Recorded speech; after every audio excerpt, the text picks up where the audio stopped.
o Porto não desarma. Traz Clarim, é o gol, pode ser o gol, é o gol, é o gol, é o gol do gol. A turma do Bayern de Munique para conseguir rematar na área ao centro e é o gol do gol.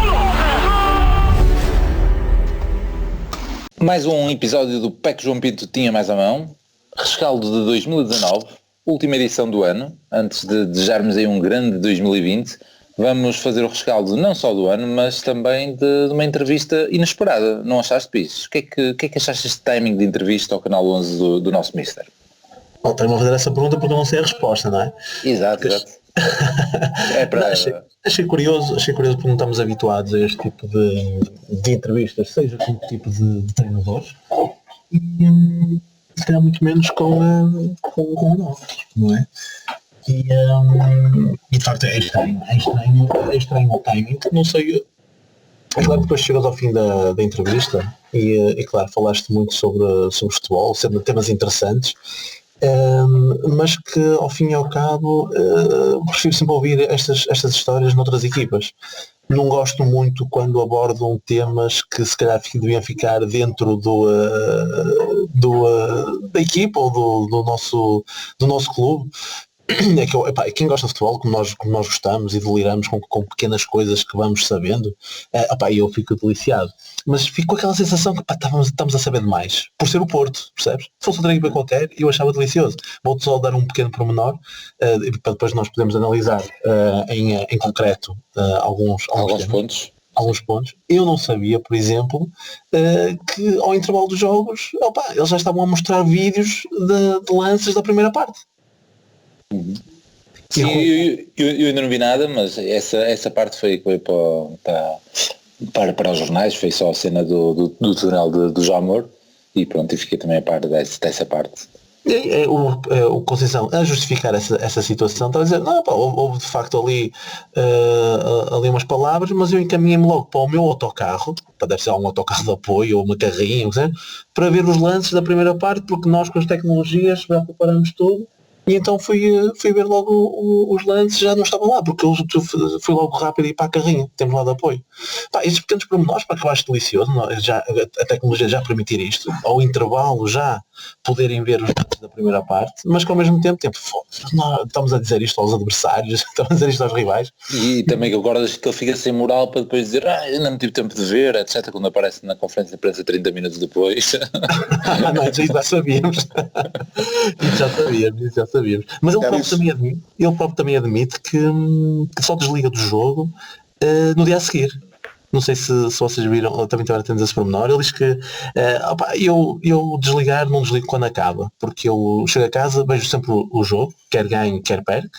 Vejo, quando começa o treino no dia a seguir, aí começa a desligar um bocado. Eu às vezes até ligo às 2 e 3 da manhã para os meus adjuntos, para falarmos só alguns lances. Não deve ser fácil. Muito bem. E o pior de tudo é que eles estão desde o início com ele, portanto, não sabem importar muito receber telefonemas às 2 e às 3 da manhã. Muito bem. Prata, o que é que tu, só este primeiro episódio, antes de tirarmos aqui um som do Conceição, o que é que tu achaste desta entrevista? Na questão do timing, como o Pedro acabou de dizer, preferia que isto fosse no final da época. Se calhar eles aproveitaram o final do ano, mas o final do ano é meio da época, ainda há muito para jogar. Achas que abrimos muito a boca, digamos assim, na sequência do que o Pires estava a dizer? Sim, é um bocado nós reclamamos de saber pouco e depois quando sabemos mais um bocadinho achamos que não devemos, ao sabermos nós sabe toda a gente e se calhar é mau. Nunca estaremos satisfeitos, não é? Mas sim, tinhas acabado de dizer isso no último episódio ou no penúltimo. Sobre as lesões. É isso. Mas tendo a concordar com o Pito, houve ali coisas em que se podia ter falado um bocadinho menos, se calhar já lá vamos. O timing em si. O timing e já agora a estação. Tipo, acho que é assim a primeira. Digo eu, que me lembro. Pelo menos os 3 grandes, não é? A estação é assim. Também esta mania de agora só falar à televisão do clube também começava a ser um bocado, ou até ao ao jogo, ao Jornal de Notícias, começa a ser assim um bocado tipo só jogar em território amigável, não é? Parece um bocado norte-coreano esse tipo de hábitos, mas por ser assim em território, tentaram ir buscar um canal que fosse território neutro, apesar de quem vê as pessoas que o canal emprega, não sei se é assim tão neutro como isso. Pelo menos está lá o Vítor Bahia, não é? Sim. Não, e por acaso houve um deles que agora não sei precisar qual, ainda logo no início, e acho que estavam a comentar um jogo da seleção e era Bahia, Costinha, Capucho, outro gajo qualquer e João Tomás, ou seja, só o João Tomás é que saiu do tom. De resto era capaz de ser o nós Domingos. estamos habituados a ver esse tipo de coisas na TVI, na CMTV, não é? Esse tipo de painéis, mas é ao contrário. Eu tenho, apesar de ter ali alguns tipos que não respeito muito, aquilo parece um bocadinho ser um canal para já um bocadito neutro. Pelo menos ainda não apanhei assim nada de escandaloso como apanho noutros canais, portanto percebo que seja ali.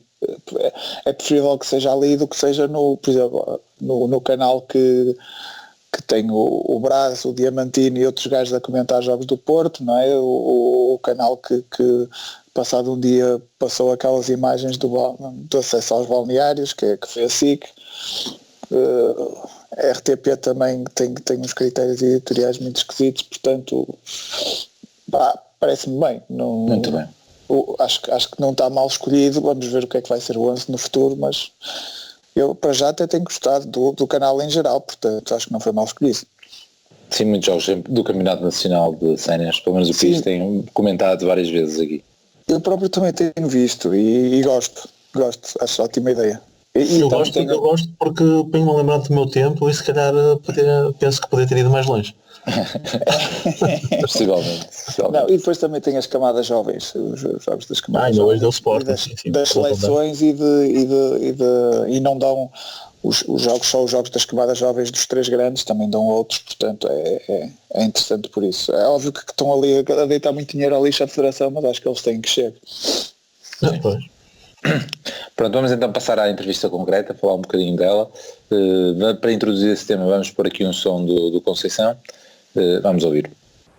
Não ganhou. Nós se olharmos para essa hegemonia e aquilo que se vê e que se continua a falar depois do campeonato ganho pelo nosso rival do ano passado, é dessa hegemonia. E eu vou-te dizer, desde que comecei aqui, ok, até hoje, nos 2 anos e meio, o Futebol Clube do Porto tem 208 pontos. O rival Benfica tem 207. Por isso essa hegemonia não é tudo aquilo que falam e que dizem. Pronto, acabamos aqui de ouvi-lo.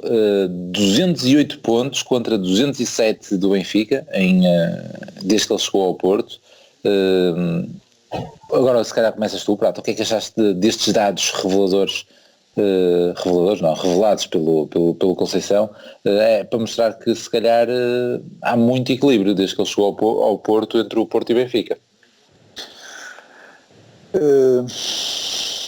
É isso. Ele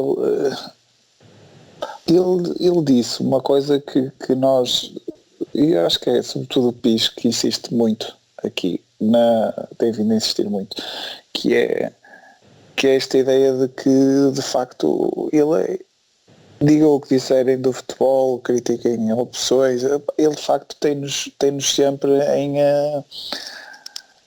em altas pontuações e leva-nos sempre longe, tirando este ano nas Champions, leva-nos sempre longe nas competições, seja nas taças, seja nas Champions, são dados irrefutáveis, não é? Não há muito a dizer, de facto, por muito que eu acho que ele responde a isso a propósito da suposta hegemonia, não é? Do Benfica por causa dos 5 campeonatos em 6 possíveis, não é? Mas e que ele chegou também em campeonatos é 1-1, certo? Pois é isso. Portanto, é por isso, e é muito por isso que a pontuação está assim, não é? Esta pontuação que ele somou. Mas fala-se muito desse tom da hegemonia, de que agora eles estão por cima no futebol português e que o Porto tem que recuperar isso. E de facto ele diz bem, a diferença é mínima cá e lá fora temos sido muito melhores consecutivamente, portanto isso leva-nos a pensar que alguma coisa se passa aqui.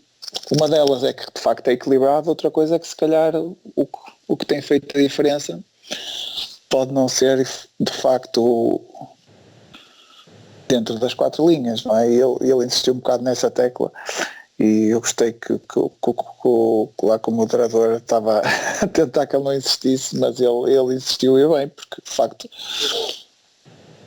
há que puxar por esse assunto, que é para ver se as coisas melhoram. É aquela história do quem não chora não mama. Pizzi, tu como é que viste este comentário, dando continuidade aqui ao que Prato estava a dizer, ele tendo ido em concreto aos jogos do ano passado, coisas assim, acho que era importante dar essa ressalva. Achas que também é uma reação, se calhar, a alguma contestação nossa, dos adeptos, e tipo, mostrar que não é bem assim as coisas, ou poderão não ser? Sim, pareceu-me claramente isso, e pareceu-me que ele ia preparado para isso. Ele a mim não me apanha surpresa, porque é aquilo que o Prata estava a dizer. Eu sempre, nesse aspecto, sempre o defendi, porque podem criticar lá está, o sistema de jogo, aquilo que quiserem, mas não é pelas altas pontuações que nós temos, e uma da coisa que nós ouvimos rasgá-lo sempre foi aqueles 7 pontos de vantagem. Então, mas calma, quem fez um campeonato fora do normal, só olhando para o fim e vês as contas que foram feitas, e, aliás, continuando fez e faz. Exatamente, fez e faz, que nestes jogos todos, agora já perdi a conta enquanto ele dá bem, só tem um empate e uma derrota. De resto é tudo vitórias. E fora? E fora é isso, limpinho. Portanto, eu não me esqueço disso, Brando. Isso eu não me esqueço. Não vou só focar nos 7 pontos. É claro que perdemos 7 pontos, mas nós fizemos um campeonato normal, digamos assim, tanto a primeira volta como a segunda do ano passado, tanto em termos de pontos perdidos, foi normal. Acho que foi só um ponto que perdeste a mais na segunda volta em relação à primeira. O que foi anormal foi depois aquela trajetória, e continua a ser do Benfica. E ele, pronto, foi buscar esse dado, que por acaso eu também nunca me tinha dado ao trabalho de ir ver, também, quem me dera a mim que isso significasse troféus, que isso significasse títulos. Não significa, mas pronto, é mais um dado estatístico. Aliás, ele próprio diz que não liga muito à estatística. Mas pronto, volta e meia, ou quando interessa, vai buscar esses dados, que ele também foi buscar outro dado, que em termos de posse de bola, nós somos a equipa que tem mais tempo de posse de bola. Em termos médios, que ele até disse que a seguir é o Braga e depois é depois é que é o Benfica. Isto aí ele já contestar aquela parte, nós somos uma equipa de futebol direto. Sim. E outra vez para nós, se calhar a boca, para nós adeptos. Para nós. Sim, ou se calhar também para nós adeptos, nós, lá está, que a maior parte diz que nós somos uma equipa de pontapé na frente e direto, ou vertical, para ser mais simpático. Sim, também é aquela coisa que também falámos na semana passada, às vezes somos nós, mas às vezes também é a própria imprensa que começa a repetir e fica. É isso que eu te ia dizer, é porque nós não temos uma imprensa que depois traga para as capas dos jornais este tipo de dados. Nós não temos aquela tal imprensa que depois serve para a conversa de tasco no dia a seguir. Aquela conversa em que tu lês os títulos e depois vais para o café só servir de caixa de ressonância, percebes? Estás a ler os títulos e depois, mas o futebol direto não, porque o Porto até tem mais posse de bola. O Conceição é grande treinador porque até tem mais pontos que o Benfica desde que chegou ao Porto. E nós não temos essa conversa de tasco, nós não temos esses argumentos para irmos para depois, para no dia a seguir, seja no tasco, seja nos nossos colegas de trabalho, seja em qualquer lado, termos estes argumentos, não é? Ou pensamos pela nossa própria cabeça, que é o que nós temos feito para defender um bocadinho, ou então a qualquer um, o mais fácil é rasgar no Conceição porque tinha 7 pontos de vantagem e perdeu, e rasgar forte e feio. Porque não temos, e continuamos a dizer, nós não temos esses comentadores, que agora o Prata referiu alguns, plantados nesses canais todos. Nós não temos a imprensa escrita com uma divulgação se calhar tão grande, e às vezes é preciso este tipo de entrevistas, como agora se viu, que aí sim este acabou por ter se calhar mais divulgação, e aliás foi uma das frases que durante a entrevista saiu, que ficou lá durante vários tempo, muito tempo, que era essa dos 208 pontos versus os 207. Mas pronto, é só um mero dado estatístico, é o que eu te digo, quem me dera a mim que isto servisse que servisse para um título ou algo do género. Mas às vezes nós esquecemos destes pequenos pormenores, e isso acabou por ser interessante, mais um dado interessante aqui à conversa. Tu pegaste aí na questão de, ou até fui eu a fazer-te a pergunta, de ele ter pegado individualmente em alguns jogos por questões de arbitragem, mas também pegou noutros jogos em que foi bastante criticado. E passando a bola para ti, Prata, ou seja, foi individualmente rever o ano anterior e eu não vi a entrevista, mas ouvi o rescaldo assim muito por cima, mas pegou também na questão do jogo do Benfica em casa, que se calhar é o ponto-chave, se calhar ou não, do campeonato do ano passado. Tu ouviste isso, Prata? Justificações sobre isso? Sobre o Éder Militão? Sim, ele diz que... Mas ele diz o contrário, atenção. Sobre? Não, ele diz que o jogo Benfica não foi o jogo crucial. Sim, pronto. Depois é que, sim, mas para nós sim, para nós sim, mas estava a ganhar ou empatar. Para nós ganhamos ou empatar. Mas ele diz que está nem tanto isso, e depois referiu outros jogos. Mas sim, ele também justificou isso, vai dar Militão. Mas diz. Sim, mas se não é para ele, devia ser. É porque não foi só o Militão que não jogou. Lembram? A malta pode deixar de ser esquecido. Eu duvido, não é? Mas joga o Adriano. Exatamente. Chegou a titular. Pronto. E meteu lá dentro. Sabe o que é que o Adriano tinha feito na semana anterior? Pois é isso. O problema é esse. É que se tu tens essa... Sim, eu sempre estava lá. Desta vez estávamos os três. Ele justificou exatamente por aí, que é... É uma gestão até de justiça dentro do plantel. Se eu meto os jogadores e se eles respondem, eu não os tiro. Basicamente foi isto que ele disse. Uhum. E eu tendo a concordar, mas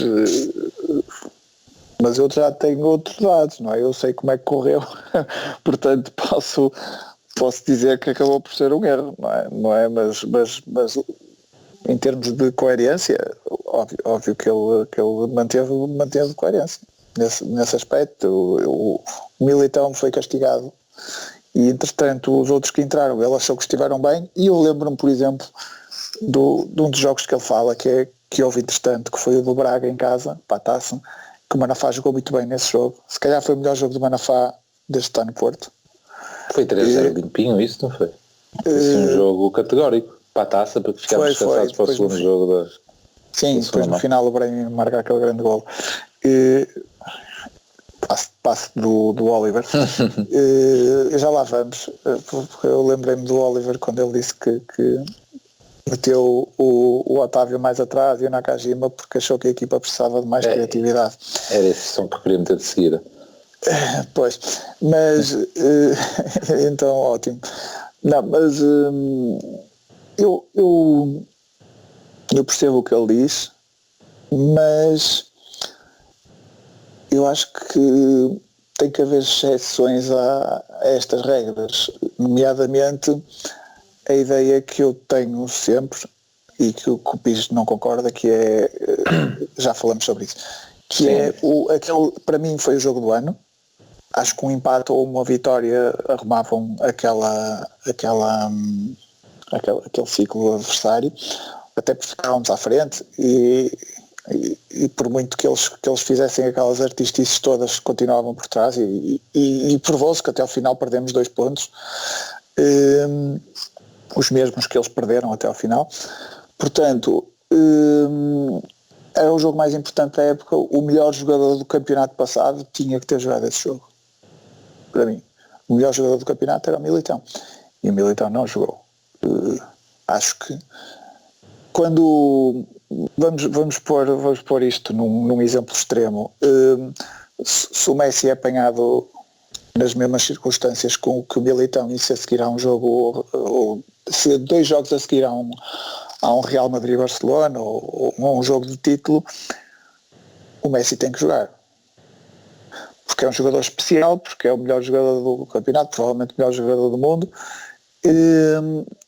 e o próprio plantel percebe que um castigo àquele jogador faz mais mal à equipa do que estes critérios de justiça que possam ser aplicados, ou o critério de justiça perante os colegas. Os próprios colegas aceitariam que fosse reduzido o castigo por causa da importância que esse jogador tem para a equipa. E é isso que eu defendo neste caso do Militão. Seria uma exceção, mas eu acho que a equipa percebia. Eu não estou tão certo disso. Que a equipa percebia? Sim, eu não estou tão certo disso. Eu sei, para já sim, sim, é isso. E podíamos estar aqui a noite toda. Porque para mim o Messi estava, o Militão não estava para o Porto, como o Messi estava para o Barcelona, mas também, ok, é um caso extremo. Mas eu disse que o exemplo era sim, foi para se perceber. Mas repara uma coisa, eu imagino-me se fosse eu. Nem vou dar exemplo que se fosse eu no balneário, nem se fosse eu. Mas vou dar exemplo, imagina-se que o Jorge Costa, o capitão do Porto, a saber que, sei lá, também não quero extremar e dar o exemplo do Deco, mas vamos dizer Maniche, por exemplo. Que na semana em que tu tens um jogo importantíssimo, aquilo que tu estavas a dizer, que é um jogo que decide o campeonato, em que tu bastava ter um empate, uma vitória, nessa semana o Maniche decide ir para a noite. Que era importantíssimo, naquele ano, não sei o que mais. Eu acho que o Jorge Costa, em vez de compreender ou pedir ao Mourinho para o meter a jogar, coitado, não sei o que mais, estava-lhe a dor da cabeça. Já ia dizer as neiras. Estava-lhe a da cabeça, meu. Que estás com o microfone novo, acho que se ouviu perfeitamente. Eu vou alterar lá no iTunes. Opa, porque isto enerva-me, pá. É possível que sim, mas também falaste aí de um jogador que jogava sempre e que tinha problemas fora de campo, alguns conhecidos, que foi o Deco. E a verdade é que ele jogou sempre porque a equipa precisava dele. Há sempre exceções. Mas tu eu acho que o Militão para mim era uma delas. Tu ficas muito mais chateado. Por muito injusto que fosse. Tu ficas muito mais chateado com o Conceição. Eu fico muito mais, mas muito mais, com um jogador que não está focado na equipa, pá. Que não está, que consegue ir para a noite, perder uma noite completa, numa semana decisiva para o Porto. Não é nós só jogo contra o Benfica, meu. Tu estavas em plano eliminatório contra a Roma, meu. Para mim o Militão para ali morreu, acabou. Para mim, mas pronto, o único atenuante aí é que não é nessa semana, é uma semana antes. É só a única cena. Se calhar é 2 semanas. Não é isso. Não é no noite anterior. Não é isso, tudo bem. Longe vão os tempos em que o pessoal saía do hotel para ir para a noite. Sim, mas a ideia que eu tenho é que tem para um intervalo de 1-2 semanas, se calhar estou errado. E ele perdeu a titularidade e depois, ou seja, uma atenuante que poderia mudar as coisas. E isto que o Lamas diz é importante, porque tu podias fazer como ele fez, manteres a disciplina, só que em vez de fazer 3 ou 4 jogos como ele fez 2 de castigo, em vez de fazer 4 jogos como fez, porque depois o Militão voltou. Mas ele só fica de fora esse tempo todo porque os outros corresponderam, já disseste isso? Se no Manafá não tinha feito nada, ele já tinha jogado contra o Benfica. E já tivemos essa discussão fora do grupo agora com o Marquezine, na ideia de que o Marquezine é tão bom, que mesmo que o Diogo Costa fizesse jogos da vida dele, o Marquezine devia voltar. E eu acho que eu não sei se o Marquezine tem esse ascendente em relação ao Diogo Costa, mas se calhar tem, porque voltou imediatamente. No ano passado tinha a certeza que o Militão era o melhor central do campeonato e era muito de longe o melhor central do Porto, jogando contra o adversário mais perigoso que temos na Liga. tinha que ter jogado. Não tenho dúvida nenhuma, acho que foi mal gerido pelo Conceição, acho que ele devia ter pensado ter decidido de outra maneira. Já não vale a pena ir por aí. Mas a justificação que ele dá faz todo sentido. E outra coisa que eu ia dizer há bocado ali, mas não vos consegui interromper, que era sobre, é óbvio que o jogador é o mais culpado, mas se calhar também há gente ainda mais culpada que ele, são os gajos que o vendem com o campeonato ainda em andamento, não é? Porque ele provavelmente já sabia que ia para o Real Madrid nessa altura. Mas pronto, isso são outras conversas. Sim. Nessa altura já devia saber, já. Muito bem, íamos mudar de assunto para pegar então no facto que estávamos a falar. Falou-se do Oliver por causa do gol do Brahim contra o Braga, mas era essa questão que lhe foi colocada sobre a alteração do nosso meio campo já este ano, ou seja, Otávio e Nakajima aparecerem no meio. Vamos ouvir um bocado disso e depois ouvir a vossa opinião. Uma coisa é jogar Danilo e Lume, ou Danilo, Sérgio Oliveira, outra é o que temos visto agora. Sim, sem dúvida nenhuma. Com o Otávio mais a 8, se quisermos, com o Nakajima. Porquê é que mudaste?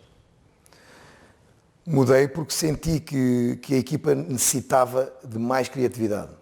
Mais criatividade não só na zona de criação, ou seja, a entrada do último terço, ok? Mas também numa primeira e numa segunda fase de construção de jogo. Pires, começando agora tu, concordas com as palavras do Mister? Foi buscar a criatividade que faltava? Sim, é assim, concordar, é claro que ainda por cima, assim, eu já ia dizer que nós também já tínhamos pedido isso, mas a partir do momento em que ele coloca isso e a equipa respondeu da forma que respondeu, é claro que nós temos que concordar. Ainda para mais, não é? Quando nós já dizíamos isso, que se calhar ter ali dois jogadores tão defensivos, ou pelo menos que não davam tanto ao ataque. Não sei se ele estava à espera que se calhar o Uribe desse mais qualquer coisa em termos ofensivos, que apesar de aparecer mais lá na frente, nunca foi aquele de construir, digamos assim, não é? É mais se calhar de aparecer que propriamente de construir. Nós já tínhamos pedido isto há algum tempo. Acredito que lá está aquilo que falámos no episódio anterior. Eu não sei se isto pode dar para todas as equipas com nível de exigência superior. Acredito que até dê, mas não sei se será possível. Portanto, é claro que vimos isto com bons olhos, e quando as coisas ainda por cima resultam, ainda melhor. Vou deixar a parte do Oliver para o Prata. É isso, e passar para o Prata, que isto também se calhar na sequência do que começamos a falar inicialmente, ou seja, iria para aqui uma pequena provocaçãozinha, que era se achas que o Conceição achou que de facto seria este o melhor meio campo, ou se também foi, ou começou a ouvir podcasts e coisas desse género, para alterar o meio campo com Otávio e Nakajima. E depois se podes à sequência, que é uma questão que já falámos no episódio anterior, que é a questão de manter ou não. Eu não ouvi a entrevista, portanto também não sei se ele referiu-se, vamos assim ou não, ao Alvalade. Não referiu, nem lhe foi perguntado, e provavelmente se perguntassem ele não responderia. Não ia responder, claro. Não, perguntaram-lhe, por acaso ele fez-lhe algumas perguntas interessantes, ele deu algumas respostas curtas. Esta da criatividade, pronto, ótimo, que ele acha que a equipa precisa de mais criatividade, ainda bem. Sinto que se calhar podia ter chegado a essa conclusão mais cedo e noutros anos também. Mesmo no ano em que fomos campeões com ele, houve ali uma altura em que a equipa parecia estar um bocadinho com problemas de criatividade e a solução que havia no plantel às vezes nem sempre era utilizada, que era o Oliver. Mas pronto,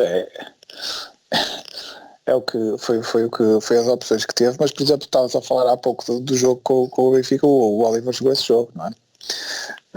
Portanto, e já agora e nesse jogo não há essa desculpa. Sim, mas por acaso eu fui rever aquilo que estávamos a dizer e vou ter que concordar um bocadinho mais com o Pires do que contigo, porque de facto o rescaldo da situação do Militão, ele faz a asneira no jogo que vamos ao Tondela, e fica de fora aí. Quem é que entra para o lugar dele? Pep, porque a dupla era Filipe e Pep, o Manafá estava pronto, ok, estava, não sei, mas eu acho que no jogo anterior tinha sido mesmo uma dupla de centrais, que tinha sido contra o Setúbal. E o Pep não só joga, como é ele que marca o primeiro gol. Depois o segundo é o tal gol do Oliver, que também se calhar dá-lhe a titularidade para o Benfica. Depois a meio da semana temos o Braga, e aí ele faz o segundo jogo sem o Militão, e por acaso fazemos um grande jogo contra o Braga com digamos, se calhar uma equipa ali mista, e depois sim, bem a Luz. Ou seja, foi e depois é Roma outra vez a meio da semana. De facto eram 3 jogos no Dragão, sim, mas eram 3 jogos decisivos. Taça a eliminar, Benfica em casa e Liga dos Campeões. E ele não joga o Benfica e joga imediatamente no jogo a seguir, que é com a Roma, que até faz um penalti, não é? Que faz o penalti, sabes como é que ele acabou? Ele acaba substituído no prolongamento com Cãibras. Exatamente. É isso. Portanto, mas também aí tens a cena do Benfica e do Manafá. É isso. Ele entra para defesa direito. Claro, se o Manafá não tem feito nada contra o Braga, se calhar já jogava contra o Benfica. Exatamente. O Sérgio explicou direitinho. É isso. E o que eu acho é que devia ter havido uma exceção a essa regra, mas em termos de coerência não tenho nada a dizer. Nada mesmo. E é isso. Houve 2 jogos, eu também tinha essa ideia que houve 2 jogos e que depois se resolveu. Mas atenção que havia sempre essa possibilidade de. E julgo que contra a Roma o Militão joga a defesa direito. Sim, é isso. Portanto, havia a possibilidade, havia a possibilidade de não tirar o Pep. Okay. Portanto. Sim, e fora também joga, também. Sim. Pronto. Eu acho que até nesse jogo com a Roma não entra o Maxi no prolongamento para o lugar dele, mas quem continua a defesa direito, acho que até, ou quem vai para a defesa direito é o Corona e ele joga à frente, não sei, ou assim como... houve assim, sim, houve algo estranho, esse jogo esse jogo foi fantástico. Foi depois houve penalti que caiu do céu. Pronto, mas o Maxi não entrou, estou aqui com o jogo aberto. Entrou Hernani, Fernando Andrade e Ibrahim. Houve, sim. Mas saiu o Militão? Não, mas não houve quarta substituição no prolongamento? Houve a quarta? É possível que sim. Militão saiu aos 103. Pô, tens razão. Está aqui até. Eu estava a ver os 3 de baixo e pronto, esqueci-me da quarta. É isso. Tinhas toda a razão. Entrou o Maxi aos 103. Entraram 4. Pronto, mas outra. Pronto, é isso. Eu ainda não me conformo com a saída do... Não, voltando à questão da criatividade, com a saída do nosso jogador mais criativo por tudo e meia. Mas não achas que isso está mal explicado, essa transferência? ou estás convencido que foi mesmo a Conceição que o despachou? Eu não tenho certezas nenhumas. Achas que foi o Oliver? Só tenho a certeza é que só sei é que o Conceição anda à procura de meio campo até estes últimos jogos por causa dessa má opção. Não é? Portanto, acho que foi uma decisão danosa, seja quem for que a tomou, porque já sabemos que pelo dinheiro não foi, porque pelo que se sabe não foi muito. Portanto, alguma coisa aconteceu, há um dia devemos de saber, mas por acaso o Pedro Sousa não se lembrou de perguntar isso. O Oliver já veio dar entrevista e ia falar bem do Sérgio. Sim, mas ele parece ser parece ser um bom menino. Se calhar é o problema dele. Vamos. Ia passar para outro tema porque já começa a crescer aqui o tempo que estamos a falar. Iríamos só falar, podemos falar mais de coisas, mas iria buscar agora aqui o tema do Danilo. Vamos ouvir o que o Mister disse sobre ele. Gestão do balneário. Houve alguns problemas noticiados. Falaste há pouco da importância de ter referências. Sem dúvida. O Danilo hoje é uma referência e um bom capitão? O Danilo está um capitão muito melhor do que aquilo que foi o seu início. Muito melhor. O Porto sempre teve grandes referências e tu sabes bem E ele disso. é uma referência no balneário hoje.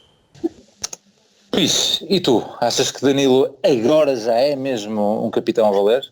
Achas que teve aqui algum rasganço por parte do Conceição? Este agora já é? Não, Ou achas que ele quer segurar estes 40 milhões que o Nápoles teoricamente está a dar? Não sei, isso para dar 40 milhões é embrulhá-lo. Mas mas não acredito que ele quisesse rasgá-lo de uma forma consciente. E eu até acho que ele quis dar moral. Mas isto vem de encontro àquilo que nós começamos aqui o podcast, é saber demasiadas coisas, se calhar, ou pelo menos deixa logo indiciar isso. Quando ele refere que agora sim, ele já serve como uma referência, ou então já consegue assumir esse papel de capitão, está claramente a dizer que no início, quando houve aquela discussão, que se calhar foi até uma das coisas, daqueles rumores que se ouviu falar, é que se calhar o Sérgio Conceição virou-se para ele e disse: tu nem serves como capitão, tu mais do que capitão nem aqui, nem em lado nenhum, não sei o que mais. E se calhar, e o que ele veio agora dizer, se calhar veio a confirmar isso, é que ele se calhar não estava contente com a postura dele como capitão, mas que agora sim, se calhar até numa até lhe dá moral, mas ao mesmo tempo como é que eu vi isto? Estas declarações, foi claramente a dizer: tu realmente, o Danilo no início era ali uma mosca morta, não é? Que nem fala com os árbitros, nem nada, que não serve de referência, mas agora está melhor. Falta saber se realmente está melhor ou então era o Conceição a dar-lhe moral. Ela está, foi mais um pequeno pormenor que se calhar nem era preciso nós sabermos isto, percebes? Prata, e tu, como é que vês isto? E concordas com o PIS? 40 milhões era embrulhá-lo e mandar-lhe um pontapé no rabo? Deixávamos ter o problema que estávamos a falar, ou se não, será que não falamos no podcast, agora estou eu na dúvida, sobre o meio campo sem um 6 de raiz, nomeadamente nos jogos em casa, se calhar já ter ali 2. Convém dizer que ele, acho que ele faz falta. Pronto, é um ponto importante a dizer. Sim, convém começar por aí. A questão é de tentarmos perceber como é que funciona o Porto, e há jogadores que passam aqui 3, 4 anos, valorizam-se e saem. Normalmente os jogadores mais importantes do plantel acontece isso, portanto tem essa expectativa mesmo ao assinar com o Porto. E quando não saem, essa expectativa vai criando uma instabilidade no próprio jogador e depois... Ou não queria e vão a custo zero. Brahim e Herrera. Pois é isso, queria e depois a certa altura deixam de querer renovar, não é? E portanto o Danilo está nesse limiar, portanto acho que vamos ser claros, é preferível sair o Danilo do que sair o Fábio Silva, não é? Se calhar é o jogador mais vendável do plantel atualmente, da maneira como o mercado funciona atualmente, não é? Os jogadores mais jovens são os jogadores mais vendáveis, é assim que está a funcionar o mercado. Portanto, por aí sim, mas é óbvio que ele faz falta, não é? É um jogador excelente. E é óbvio que se calhar tem um bocadinho mais de dificuldade em adaptar-se a este duplo pivô do Sérgio, mas mesmo nisso ele tem evoluído imenso. Mas quanto à questão do que o PIS convém. Do Danilo, da questão da liderança. Do Danilo, sim. Agora perdi rede. Sim, fui para a parte técnica. Estava-me a faltar a rede. É óbvio que era nesta que eu estava a pensar quando disse que houve ali coisas que se falou a mais. Pois. Ficaram faladas. Ficámos a saber que de facto algo mais se passou. E há bocado eu ia dizer outra pergunta que eu gostei, que o gajo perguntou-lhe do facto do Pepe achar que o melhor central de Portugal era o Diogo Leite. E ele deu resposta curta, que o Pepe achava que o Pepe não estava a dar moral, que devia achar mesmo isso, e que pronto, se calhar o futuro vai jogar, não se sabe. Não falou de Queiroz também? Falou do Queiroz, deu logo o exemplo de Queiroz, que também tem grande qualidade e que vão ser o futuro do Porto, mas pronto, é um futuro adiado. É óbvio que neste momento, agora que o Marcano começa a cair de forma, as pessoas começam a chamar mais a atenção para esse caso, e acho que não tardará, o Sérgio vai criar as condições para poder lançá-lo. Eu estou a achar que vai ser já mesmo, mas eu estou a achar que vai ser um em Alvalade. Vamos ver. Pronto, se calhar... Acho que o miúdo aguenta, mas não sei, é um risco. Estou com esse feeling. Olá, mas não sei se nós não temos mais sons, então vais acabar agora com a entrevista. Ia acabar a entrevista, ia meter mais um som, mas fora da entrevista. Mas da entrevista então, destaca aí. Só duas coisas muito rápidas que eu acho que também, se tu ainda não viste, acho que também ias gostar desta parte, em que ele, para já... Isto parece um bocado estúpido, eu estou a pôr os sons e não ouvi, mas pronto. Sim, mas mas há umas... Também tens mais dois para te ajudar nisso, não é? Portanto, Claro.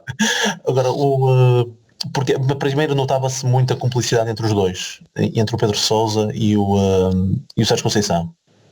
Talvez tenha sido um dos motivos também para ver esta entrevista, porque eles até se tratavam por tu e portanto havia ali uma certa cumplicidade. E o Pedro Sousa chega a um ponto em que lhe pergunta, então, tu sabes que és um dos últimos a conseguir um hat-trick perfeito por causa daquele jogo, tu sabes, não é? Da Alemanha, sim. Exatamente, campeonato da Europa e tudo mais. E ele diz, Sim, e o Pedro pé direito, pé esquerdo e a cabeça. E cabeça. E o Pedro Sousa depois até lhe pergunta, olha, mas tu também fizeste esse hat-trick, mas depois, nos jogos a seguir, pá, eu nunca vi um jogador com tanta azia no banco por não jogar. E não me lembro de ver mais ninguém. Agora sim, na rede deixou de se ouvir. Depois vais ter que repetir aí. Sim, há bocado estava a dizer perda de rede, mas era metafórica, tu perdeste mesmo. Eu perdi mesmo. Sim, Não, então... Muita azia. Nunca viu nenhum jogador com muita azia depois dele. Está referido ao Sérgio? Exatamente, e o Conceição até o corrigiu. Não, eu nos jogos a seguir eu até joguei. E o tal com a azia foi nos jogos anteriores. Que aí sim que não compreendia porque é que não jogava. E depois a parte engraçada é esta. Mas o Pedro Sousa lhe diz, sim, opá, mas na tua posição quem jogava era Luís Figo, que nesse ano até foi considerado o melhor do mundo. E ele, calma. Ele jogou de defesa de direito, caralho. E ele dizia, quem jogou de defesa de direito? O Sérgio. Mas nos jogos a seguir? Sim, nos jogos a seguir, Turquia e França. Mas ele queria jogar logo, nos jogos anteriores ele estava com azia porque queria jogar, na posição dele. E ele disse, calma, mas há o lado esquerdo e há o lado direito. Mas tudo bem que havia uma seleção com João Pinto, Rui Costa, Figo e também Nuno Gomes na frente. E ele mesmo assim queria jogar, pá, já viste? É grande moral, pá, o gajo tem, é grande moral o gajo tem. E ele diz mesmo que opa, eu se tivesse um jogador como eu, quando era jogador, não sei como é que o treinador ia reagir. Sim. Nós nessa cena temos que um dia vamos alimentar aí também o Facebook com um programa que ele foi ao tipo da TVI, que agora estamos a falar o nome, o principal, que era um programa com o Paulo Futre e ele foi convidado. E dos vídeos que eles meteram era uma dessas histórias, já não me lembro qual outro italiano, não era Trapattoni, mas era outro do género que ele deu na Lazio, e o gajo faz a equipa e mete lá os gajos todos, não sei o quê, está a dar a palestra, etc. E vira-se olha, mister, mas está tão idoso. E ele, claro, o Sérgio Conceição vai ficar no banco, mas se eu não metia aqui tinha que ouvi-lo. Tá brutal. E tipo, o gajo que diz isso é para o Canavarro que o questiona ou o Canavarro contar a história, está brutal a sessão. Não, mas e depois ele tem montes de referências ao longo da entrevista, pá, é aquilo que eu adoro e é aquilo que eu digo muitas vezes, para mim Conceição Forever, porque o gajo é de uma paixão, meu, por aquilo que faz, e sempre com referências ao Porto, que não sabem o que é a mística e não sabem o que é que perdeu-se a identidade, e ele sempre à procura disso. Nesse aspecto, 5 estrelas, né? Nesse aspecto 5 estrelas. Sim, sem dúvida. Pronto, está finalizado a entrevista? Ou tens mais alguma dica, Prata? Podemos passar então para um novo tema? Siga. Pronto, e iríamos falar, estava a dizer que a surpresa ia ser o Diogo Leite em Alvalade, e eu pergunto se serão necessárias mais surpresas, ou seja, se são necessárias não para o jogo de Alvalade, mas para o plantel. Vamos ver aqui ouvir aqui umas declarações do Mister numa das últimas conferências de imprensa quando o abordaram sobre isso. João Paiva, em direto para a TVI, perguntava-lhe, falando um pouco mais à frente, vem o mercado de transferências, o mercado de inverno, se já têm alguma ideia de reforços do plantel ou possíveis mexidas para o plantel para poder atacar o resto depois da temporada? Os meus esforços são os jogadores que compõem o plantel neste momento. Eu já tive a oportunidade de responder a essa questão. Prata, concordas que estamos bem sem reforços? Não. Foram esse tipo de respostas curtas que ele deu na entrevista, portanto. E então, não, a questão sugestões? Não, pá, nós andamos sempre à pancada com a questão do defesa direito, não é? não há um que satisfaça, portanto essa posição não está bem preenchida. Não há por aí. Pá, ele diz que não precisa porque consegue remediar com Corona, com Mbemba, com Manafá, enfim. Mas a verdade é que não há um titular indiscutível para essa posição. Seria o Corona, mas nós precisamos de Corona à frente, não é? Portanto... eu faço as últimas contratações de janeiro. O Pepe veio em janeiro. Foi? Sim. Foi em janeiro. A questão... Só me lembrar de Fernando Andrade.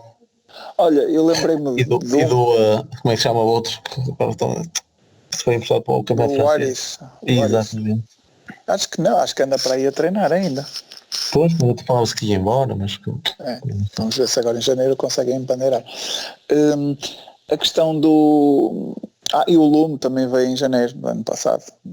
Praticamente na Figueira, não é? E não, coisa de janeiro. O Lume, lembram-se do Lume? Titular em 5 jogos seguidos. Não, para a posição eu só não concordo por causa dessa posição. Se não existisse esse problema, não era capaz de aceitar. Pronto. A questão, lembrei-me, por exemplo, de um jogador que se calhar poderia não ser... Pode ser se calhar uma solução um bocado polémica, que é o Dalot está encostado. Podia fazer aí uma perninha de 6 meses, não é? Mas teoricamente recuperou lesão e coisas desse género. Mas não jogou. E hoje o Bissaka não jogou. Pois é isso. E o Meto e quem é que jogou? Por acaso não vi. Jogou o Ashley Young. Bom. Portanto, ele já andou a fazer jogos nas reservas, portanto já podia ter sido lançado. Não sei, acho que não parece que eles contem com ele, até porque contrataram um jogador caríssimo para essa posição, e é um jogador que mal passa do meio campo, não é? Fez agora a primeira assistência pelo Manchester United, apesar de ser titular desde o início da época. Mas, não sei, lembrei-me dessa solução, mas muito romântica, sim. Sim. Eu tenho um bocado esta paixão por esta geração de Diogos, era isso que eu ia dizer. Porque é muito... Regressa ao Queiroz, regressa ao Dalot e ficam ali eles todos a falar outra vez, todos contentes. Não, acho que é uma geração mesmo fora de normal na nossa escola, que nos valeu ano passado o título da Youth League. Foi a junção dessa geração lá de baixo que nos deu o título. E eu não gostava de ter visto esta geração a entrar na equipa principal, e o Dalot não, apesar de ter sido o primeiro a chegar à equipa, mas fez poucos jogos e tenho pena, porque era mas pelo valor que foi, até já começa a parecer que foi muito, porque ele mal jogou pelo United, não é? E está sempre lesionado. É óbvio que tem esse desconto. Eu não faço a mínima ideia quais são as condições físicas do Dalot. Até não augura nada de bom, porque ele tem estado sempre lesionado desde que chegou aos séniores. E nós sabemos que o Conceição gosta dele, porque também temos um vídeo dele a dar-lhe moral depois de um jogo, enquanto os gajos estavam à espera dele na conferência de imprensa. Pois. Portanto, era um bom reforço. Sim, mas eu sou eu a inventar. Sim. O que eu quero é um jogador capaz de pegar nessa posição, não é? Seja ele quem for. Muito bem. Vamos finalizar isto. Nós pensávamos que ia ser curto, mas até andou bastante. Nem sei bem qual é o tempo, porque o controle aqui não está a correr muito bem. Vamos às notas de rodapé. Eu começo com ontem o nosso presidente fez 82 anos.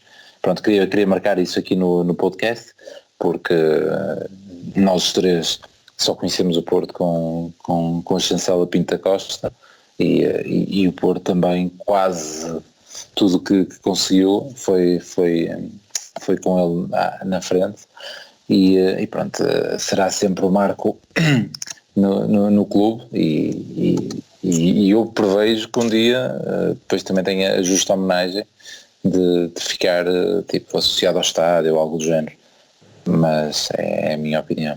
E acho que seria justo. Vamos a outra nota de rodapé, passando agora a palavra para ti, Prata. Sei que hoje estiveste ligado no TVI, há bocado estavas a falar no Brás, foi um dos que foi enviado para lá, para o Dubai. Querias falar dessa festa que aconteceu lá? Pá, é uma, enfim, é indescritível, não é? Isto é, quer dizer, um gajo, um empresário dos jogadores e o seu jogador mais importante fazem uns prémios para entregarem prémios a si próprios. É uma coisa inacreditável, não é? Mas, enfim, mas eu acho mais piada ao facto do primeiro-ministro vir a destacar isto como sendo uma grande coisa no Twitter. Não sei se o Marcelo já falou sobre o assunto, fico à espera. Enfim. Mas eu tenho uma boa ideia. Tenho uma boa ideia para fazer no jantar de Natal da minha empresa. Organizarem os prémios, vou ganhar um, de certeza. Eu faço isto sempre nos meus anos, nunca pensei que o pessoal... e tu nem costumas sempre dos centros mais beneficiados, nem fazes uma equipa de condições para ti. Sim. É isso, não dás prémios a ti próprio. Organizas prémios. Mais ranhosos. Eu tinha um... Pronto, mas isto fala por si. Mas falaste do Marcelo também a dizer quem ele destacou este fim de semana? Quem ele galhardoou? Não, é só amanhã. Não. É só amanhã? Peço desculpa. Vai ser Como já ouvi tantas vezes, pensei que já tinha sido. Eles façam o que quiserem, eu só quero é que deixem de falar disto, meu. Esta histeria coletiva, esta coisa de comparar a Copa, a Taça Libertadores. A Taça Libertadores à Champions e é inacreditável. É uma estupidez geral que eu não percebo. Enfim. Mas dizes qualquer coisa e eu lembrei-me disto. Sim. Só para dar nota que hoje foi vendido um dos jogadores mais promissores do mundo, um avançado, que na primeira metade da época pelo Red Bull Salzburgo marcou 28 golos em 22 jogos. Isto sim é um jogador promissor e que foi vendido por 22 milhões de euros. 22 milhões de euros? Sim, para o Dortmund. Portanto, atenção, mas isto não foi golos ao Tondela nem ao Rio Ave que ele marcou. Marcou golos na Champions, marcou 8 golos na Champions. 8 já? Sim. Um jogo em particular foram para aí 6 em casa, 5-2. E 6 não, ele marcou para aí 3 ou 4. Pronto, tem 19 anos, chama-se Haaland, é norueguês e também já é internacional pela Noruega. Portanto, percebemos que nem todos os empresários conseguem vender os jogadores bem, nem todos os clubes o conseguem fazer. Ele é tipo Ibrahimovic, na maneira. É um artista. É um artista. Já lhe perguntaram, então quanto é que achas que vai ficar? Foi do género 3-0 e quem marca os golos? Eu. Bom. Pronto, eu não sei se ele vai ser homenageado na sua terra natal, mas acho barato e é engraçado que mas há um pormenor, ele foi barato porque pelos vistos era esta a cláusula de rescisão, apesar deste clube ter uma empresa enorme por trás. Eles não praticam as nossas cláusulas de rescisão que praticamos aqui em Portugal. Enfim. Também não ter ido para o Leipzig, mas bom. É isso, normalmente é daqui que eles vão de... Mas acho que já o Mané foi diretamente para a Inglaterra, portanto nem todos vão ao Leipzig. Mas esta equipa é incrível, a quantidade de talentos que consegue atrair para lá, o Red Bull Salzburgo, é impressionante.